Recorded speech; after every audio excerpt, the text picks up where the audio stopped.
तो जिम्मेदारी बनती थी सोनिया गांधी की।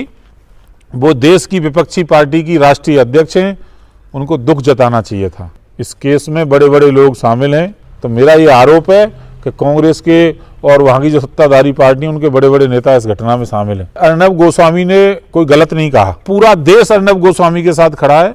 लोकतंत्र की हत्यारी कांग्रेस हमेशा रही है। हिंदू शेर के रूप में छवि थी आदरणीय बाला साहब ठाकरे की, उनके पुत्र के नाम पर उद्धव ठाकरे तो कलंक हैं। प्रधानमंत्री के बारे में कितने कितने अपमानजनक शब्द सोनिया गांधी ने कहे, राहुल गांधी ने कहे, प्रियंका गांधी ने कहे, मणिशंकर अय्यर ने कहे, कांग्रेस के किस किस नेता ने नहीं कहे। मौतों के सौदा तो वही कर रहे हैं ना।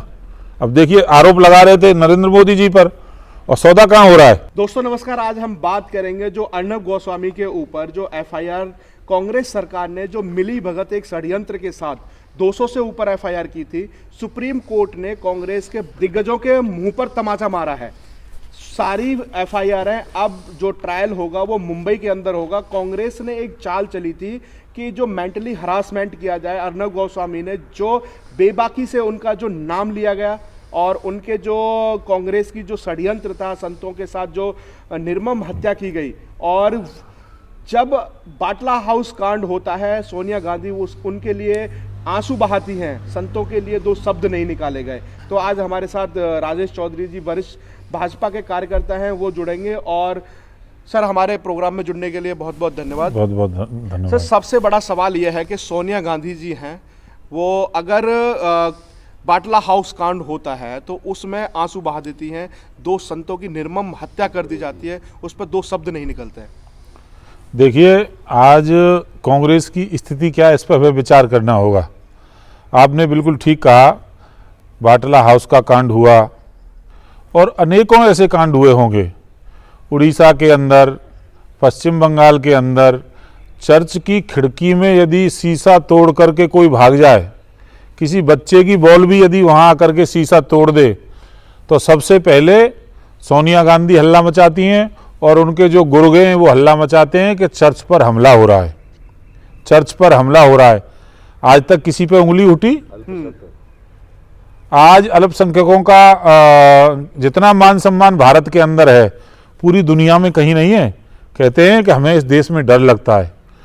और कितनी बड़ी जघन्य घटना हुई, पालघर के अंदर जो घटना हुई उसको आप सोशल मीडिया में देख नहीं सकते हो। कितनी बर्बरता पूर्वक मारा गया बुजुर्ग सन्यासी, जिन्होंने अपना पूरा जीवन देश की सेवा में, समाज की सेवा में, धर्म की सेवा में और परमार्थ में समर्पित कर दिया। उनको बर्बरता पूर्वक मारा गया और वहाँ जो बचाने वाले लोग थे वो बचा भी नहीं पाए। और वहाँ एनसीपी के वरिष्ठ नेता हैं वो लोग। और इतनी बड़ी घटना हुई तो जिम्मेदारी बनती थी सोनिया गांधी की। वो देश की विपक्षी पार्टी की राष्ट्रीय अध्यक्ष हैं, उनको दुख जताना चाहिए था। सर, सवाल एक यहाँ पे ये भी खड़ा होता है कि जो वहाँ पर एक काशीनाथ का नाम का एक व्यक्ति आता है, जो वो एनसीपी का बहुत बड़ा लीडर है, और वो आते ही दादा दादा के आवाज़ें शुरू हो जाती हैं। वहाँ की सरपंच ने इस बात की सत्यापित किया है कि उनके बाद मैं भी वहाँ नहीं रुक पाई क्योंकि मेरे ऊपर भी अटैक करना शुरू कर दिया। शरद पवार भी शांत बैठे हैं। देखो, पूरी योजना ये षड्यंत्र पूरा जो है योजनाबद्ध तरीके से किया गया। ऐसा नहीं है कि कोई इंसिडेंट ये हो, ये तो पूरा योजना बना करके उनको मारा गया। यही तो हमारा कहना है। और मैं तो मांग करता हूँ वहाँ की सरकार से कि सीबीआई जांच कराएं इस केस की। इस केस में बड़े बड़े लोग शामिल हैं, बड़े बड़े सफ़ेद पोश इसमें शामिल हैं। वो बेचारे तड़पते रहे, वहाँ की सरपंच नहीं कुछ कर पाई, और सरकार ने इतनी जल्दी लोगों को अरेस्ट कर लिया और उनकी जमानत भी हो गई। आप ये सोचिए, और जमानत के पीछे कौन लोग हैं, इसकी भी जांच होनी चाहिए। मेरी ये मांग है कि उसकी सीबीआई जांच हो या एनआईए उसकी जांच करे, तब तो निष्पक्ष जांच होगी। और उन सारे केसों को महाराष्ट्र से बाहर जहां कांग्रेस की सरकार नहीं हो, वहां ला करके उनको उनकी हियरिंग होनी चाहिए, सुनवाई होनी चाहिए, तब तो न्याय मिलेगा। नहीं तो अर्नब गोस्वामी ने कोई गलत नहीं कहा कि सोनिया गांधी क्यों उस विषय पे नहीं बोल रही है जी। उन्हें बोलना चाहिए था। वो देश की नागरिक हैं आज तो, भले उन्होंने 15-20 साल तक इस देश की नागरिकता नहीं ली थी, पर आज वो देश की नागरिक हैं, देश की सबसे बड़ी पंचायत की सदस्य हैं। उनकी जिम्मेदारी बनती थी। उन्होंने दो शब्द ट्वीट भी नहीं किया, कांग्रेस का एक नेता नहीं बोला कि ये दुर्भाग्यपूर्ण घटना है। तो मेरा ये आरोप है कि कांग्रेस के और वहाँ की जो सत्ताधारी पार्टी उनके बड़े बड़े नेता इस घटना में शामिल हैं। सर, कांग्रेस का तो षड्यंत्र ये रहा कि जगह जगह 200 एफआईआर कराई गई। अगर सुप्रीम कोर्ट इसको खारिज ना करके एक जगह ट्रायल ना कराए तो अर्नब गोस्वामी या उनकी टीम को इस तरह से हरासमेंट किया जाता, जगह जगह उनको डेट हियरिंग पर जाना पड़ता। देखिए, अर्नब गोस्वामी ने कोई गलत नहीं कहा। मैं 100% अर्नब गोस्वामी के साथ हूँ। एक शब्द उनके बयान में गलत नहीं है। उन्होंने, कांग्रेसियों का कहना है कि सोनिया गांधी को असली नाम से क्यों पुकारा। जब आपका नाम असली है, किसी भी व्यक्ति की पहचान उसकी मातृभूमि से होती है, उसके माँ बाप से होती है, उसके धर्म से होती है। कैथोलिक ईसाई सोनिया गांधी हैं और उनका जो असली नाम है वो लेकर के उन्होंने पुकारा। उन्होंने यही तो कहा कि आप बोलिए ना, आप या तो समर्थन करिए या तो विरोध करिए इस घटना का। तो ये उन्होंने कोई गलत नहीं कहा और पूरा देश अर्नब गोस्वामी के साथ खड़ा है। देश की सुप्रीम कोर्ट ने यह तय कर दिया कि किसी के साथ इस देश में अन्याय हो नहीं सकता। सारे केसों को एक जगह मुंबई में सुनवाई होगी और अर्नब गोस्वामी बेबाक उससे निकल करके आएंगे। और लोकतंत्र का चौथा स्तंभ तो ये पत्रकारिता है। अब तो कहीं ना कहीं अभिव्यक्ति की जो आज़ादी का जो ढिंढोरा पीटती है कांग्रेस, अब तो अर्नब गोस्वामी की जो आवाज़ है उसको ही दबाने की कोशिश की जा रही है। लोकतंत्र की हत्यारी कांग्रेस हमेशा रही है।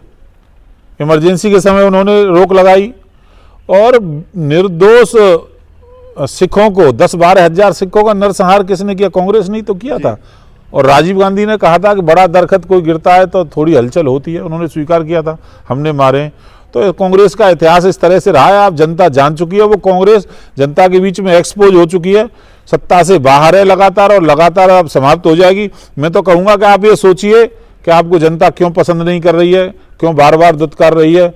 और सोनिया गांधी और राहुल गांधी के नेतृत्व में तो कांग्रेस की और बदतर स्थिति होने वाली है। जैसे संतों के साथ निर्मम हत्या की गई और उसके बाद उद्धव ठाकरे हैं 4 दिन बाद प्रेस कॉन्फ्रेंसिंग करते हैं और वो कहते हैं इसको सांप्रदायिक रंग से ना देखा जाए। कहीं ना कहीं जो उनकी जमानत करने के लिए है वो पीटर पहुंचते हैं अदालत के अंदर, उनकी जमानत करा के लाते हैं। तो सांप्रदायिक रंग कौन दे रहा है? देखिए, हिंदू शेर के रूप में छवि थी आदरणीय बाला साहब ठाकरे की। उनके पुत्र के नाम पर उद्धव ठाकरे तो कलंक हैं। और जिस दिन ये सरकार का निर्माण महाराष्ट्र के अंदर हुआ, शरद पवार ने और कांग्रेस के नेताओं ने उद्धव ठाकरे की रीढ़ की हड्डी निकाल करके उसी दिन फेंक दी। और जिस आदमी में रीढ़ की हड्डी नहीं हो तो वो तो दरवाजे दरवाजे घूमेगा, किन किन के पैर पकड़ेगा जाके। उन्हें अपनी सरकार चलाने से मतलब है। पूरा वो गिरवी रखे हुए हैं कांग्रेस और शरद पवार के यहाँ, उनसे कोई अपेक्षा नहीं की जा सकती। और बहुत ज़्यादा जल्दी, बहुत दिनों के वो मेहमान नहीं है, जल्दी ही ये सरकार भी जाने वाली है। उद्धव ठाकरे एक तरफ तो कहते हैं कि राम मंदिर के हम दर्शन करने जाएंगे, पहली ईंट हम रखेंगे, और उन्हीं की धरती पर संतों की हत्या हो जाती है। तो उनका दोहरा चरित्र देखिए ना आप, झूठा ढोंग करते हैं राम मंदिर के लिए। यदि अरे असली राम मंदिर तो है जब आप संतों का जीवन तो बचा लो। कितना बर्बरता पूर्वक उनको आपके शासन में मारा जा रहा है। 100 लोगों को सामान्य धारा में आपने भेज दिया। उन्हें तो शर्म आनी चाहिए और मैं तो कहता हूं उन्हें कुर्सी छोड़ देनी चाहिए। उन्हें महाराष्ट्र के मुख्यमंत्री पद पर रहने का कोई अधिकार नहीं है। आज अर्नब गोस्वामी के लिए पूरी कांग्रेस और अलका लांबा के जो ट्वीट हैं और एक जो ट्वीटों की उसमें भाषा शैली है वो एकदम अनमर्यादा है। और उसको लेकर के क्या कहते हैं कि बहुत सारे ऐसे नेता हैं जिन्होंने बिल्कुल मर्यादा को लांघ करके ट्वीट किए हैं। देखिए, कांग्रेसियों की सोच घटिया रही है। सोनिया गांधी को अर्नब गोस्वामी अपने उनके मूल नाम से पुकारते हैं तो अपमान हो जाता है। और सन्यासी हैं जिन्होंने अपना पूरा जीवन दे दिया। हमारे माननीय मुख्यमंत्री योगी आदित्यनाथ जी, उनके पुराने नाम को जब वो सन्यासी नहीं थे, बार बार कांग्रेस के हैंडल से ट्वीट होता है। माननीय प्रधानमंत्री के बारे में कितने कितने अपमानजनक शब्द सोनिया गांधी ने कहे, राहुल गांधी ने कहे, प्रियंका गांधी ने कहे, मणिशंकर अय्यर ने कहे, कांग्रेस के किस किस नेता ने नहीं कहे। तो ये सब बौखलाए हुए हैं, चेहरे बेनकाब हो गए, जनता स्वीकार नहीं कर रही है, अपनी खींच मिटाते हैं सोशल मीडिया में लिख करके। बाकी इनको बहुत गंभीरता से लेने की आवश्यकता नहीं है। सोनिया गांधी का एक शब्द है, उन्होंने पीएम नरेंद्र मोदी जी के लिए यूज़ किया था, मौतों के सौदागर। उस बात को क्यों भूल जाते हैं? आज तो अर्नब गोस्वामी ने उनका असली नाम लिया है। मौतों के सौदागर तो सौदा तो वही कर रहे हैं ना। अब देखिए, आरोप लगा रहे थे नरेंद्र मोदी जी पर, और सौदा कहाँ हो रहा है? ये दुनिया देख रही है, जनता देख रही है, सब जानते हैं। और उनको देश से कोई मतलब नहीं है सोनिया गांधी को। जिस मातृभूमि में, जिस मिट्टी में आदमी पैदा हुआ होता है, वहाँ से प्यार होता है, वहाँ से लगाव होता है, आत्मीयता होती है। मैं पूरे देश भर में घूमता हूँ, पर जब यहाँ अपने घर आता हूँ तो मुझे अलग अनुभूति होती है, अलग प्यार होता है और खिंचा हुआ चला आता हूँ अपनी मातृभूमि पर। सोनिया गांधी का लगाव कहाँ होगा, सब जानते हैं। इटली से उनका लगाव होगा, वो कैथोलिक ईसाई हैं, अपने धर्म के प्रति उनका समर्पण होगा। वो क्या जाने भगवे की क्या वैल्यू होती है। मेरा आखिरी सवाल होगा कि जो धरती है शिवाजी महाराज की, जिनका परचम पूरे विश्व में फैलता था, आज उस धरती पर दो संतों की जो भगवा कपड़े पहने हुए थे उनकी हत्या कर दी जाती है। केवल और केवल भगवा से इतनी नफरत क्यों? देखिए, यदि शिवसेना की बात करें तो शिवसेना तो भगवा कलर को लेके चलने वाली पार्टी थी। अब नया नया मुल्ला ज़्यादा प्याज खाता है, वो उनकी हालत ऐसी हो रही है। और कांग्रेस और एनसीपी तो मूलतः हिंदुओं की विरोधी रहे ही हैं। ये लोग तो केवल वोट की राजनीति और समाज को बांटने का काम करते हैं। भगवा वास्तव में वो तो पुण्य की भूमि है, साधु की भूमि है, सन्यासियों की भूमि है और शिवाजी महाराज की भूमि है। ये बड़ा दुर्भाग्य है कि वहाँ संतों की हत्या हो रही है और इसका खामियाजा इनको भुगतना पड़ेगा। ठीक, बहुत बहुत धन्यवाद।